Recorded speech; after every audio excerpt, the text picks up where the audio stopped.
Hey, thanks for making it to Veterans Info Tap. Glad you made it today. Today I wanted to talk to you about the most important condition you could file your claim on. You ready? It's the one that you can actually get approved with the VA, right?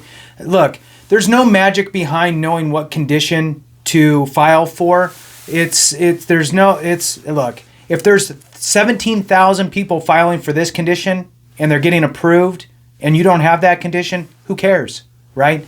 It has to do with you as the individual. You are the person.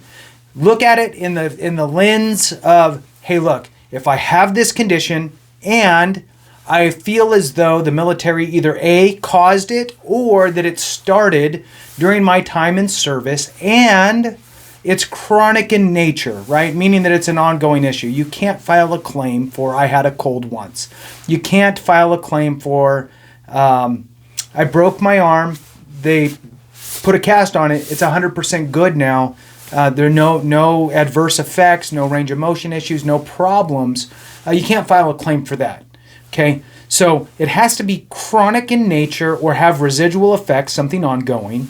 And if you do have a diagnosed condition and you do have a chronic issue with it or residual effects, and you feel as though it's either started during your time in service or manifested or was caused by or whatever during your time in service, then file a claim for that, because that's what you should be filing a claim for.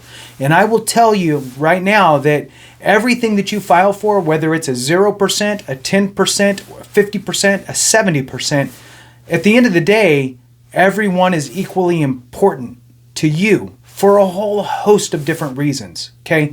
One, because the VA funny math sucks so bad that the closer you get, the harder it is for you to get there with regard to a 100% rating. So sometimes you need everything you can get to get there.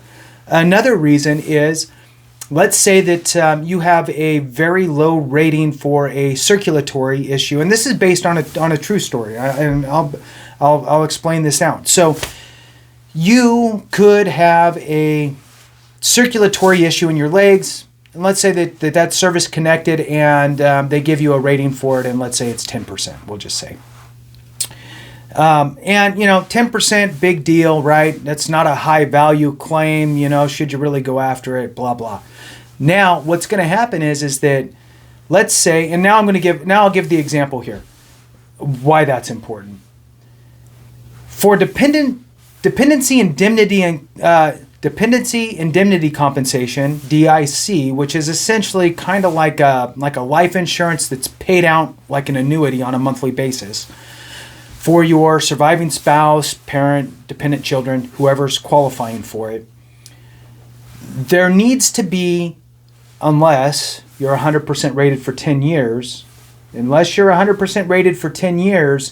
you need to have a service-connected condition be listed on your death certificate.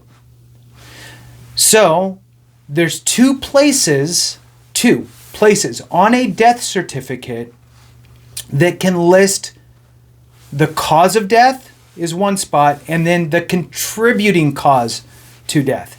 So most of the time there's not a contributing cause of death filled out, but it's there. And it can be used, and the VA recognizes both of those sections for DIC. So a veteran could and has, because I know this situation, passes away of a heart attack. Okay? Heart attack is listed on the death certificate. However, he is not rated for anything with his heart, so therefore, based on that death certificate with only the heart attack, he has no service-connected conditions that are with regard to his heart or issues with his heart, and so therefore DIC is not being awarded. However, we go and do an amendment to the death certificate and add the circulatory issue in his legs as a contributing cause to his death. Now remember, the VA now recognizes that as the cause of death. The contributing cause is just as valid as the cause of death on the death certificate.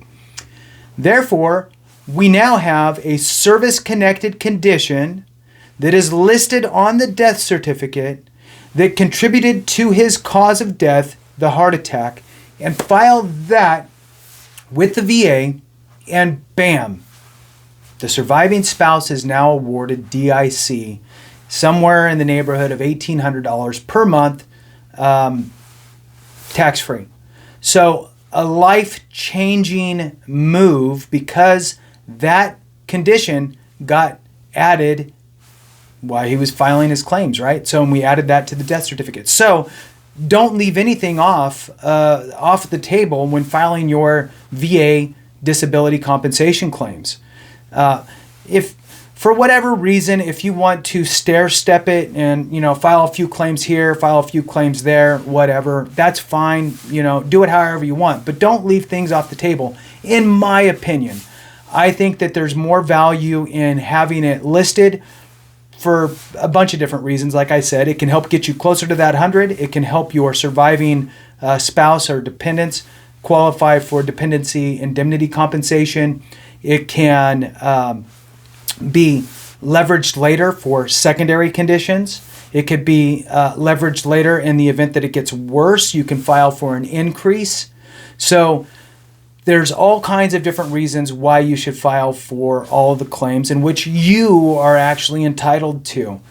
What I tell people to do is, look, do a self-inventory inside and out. And I'll tell you, look, there's veterans, all different,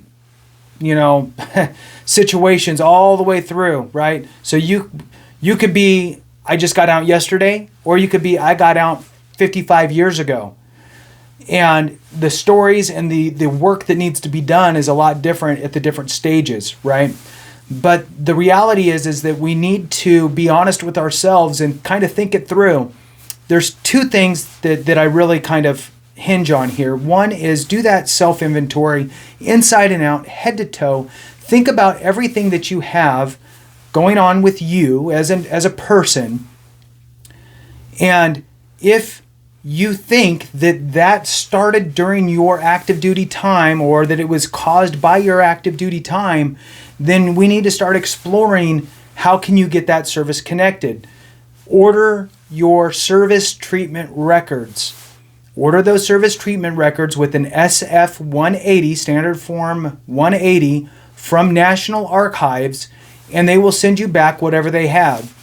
And in there, you can comb through it and see if you made any mention of any sort of symptoms regarding those conditions, or those conditions specifically, whether it be migraines or GERD or back issues, whatever it is. See if you made any complaints of it, because you need to show that it started during that time in service. That's going to be your biggest thing, unless it's a presumptive condition, of course, which then the nexus is not needed. So with that, I'll go ahead and cut it there. I appreciate you. Thanks again for watching. And remember, if we don't take care of each other, something went wrong.